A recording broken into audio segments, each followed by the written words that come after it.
Hi, my name's Delphina Newton, and I'm going to be taking you on a journey through play. Many of you have not even given play the notion or the thought that it deserves, and you think of play as just for children. Well, this semester we're going to journey through the play literature stemming from early Greeks on to through present day, and you're going to find that play is so much more than you ever expected.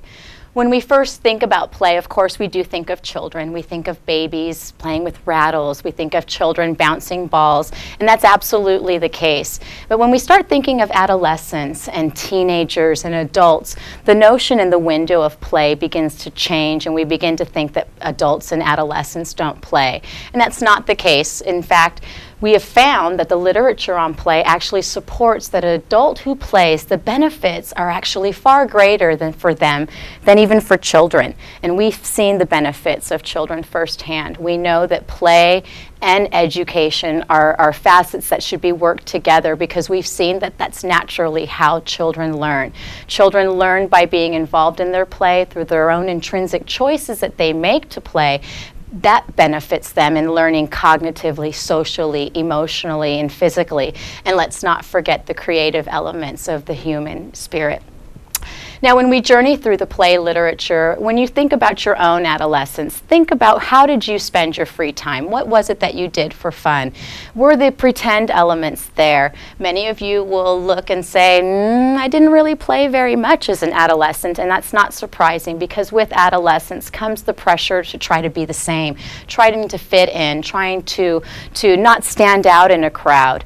And so we tend to turn off the play window for ourselves and we try to be more serious, try to be more appropriate. In fact, many adults might admonish a child and say, act your age and behave yourself. And so it takes away the play spirit from many adolescent players. And of course, when we look to adulthood, many adults will question whether they even play at all. And for those who like to doodle, for those who like to daydream, those are aspects of play. That's the spirit of play. For those of you who might crumple a piece of paper and throw it into an awaiting trash can to make a basket, that's a form of adult play.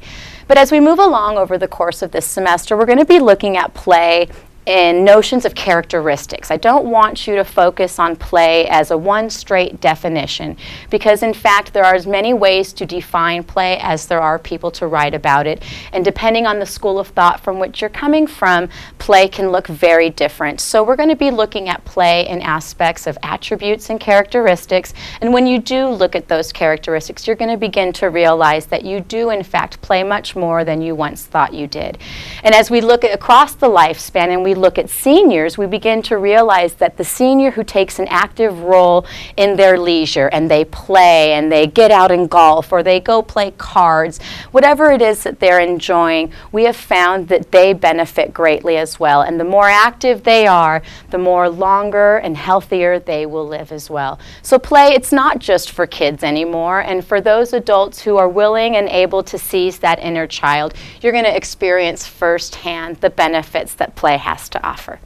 Thanks for listening.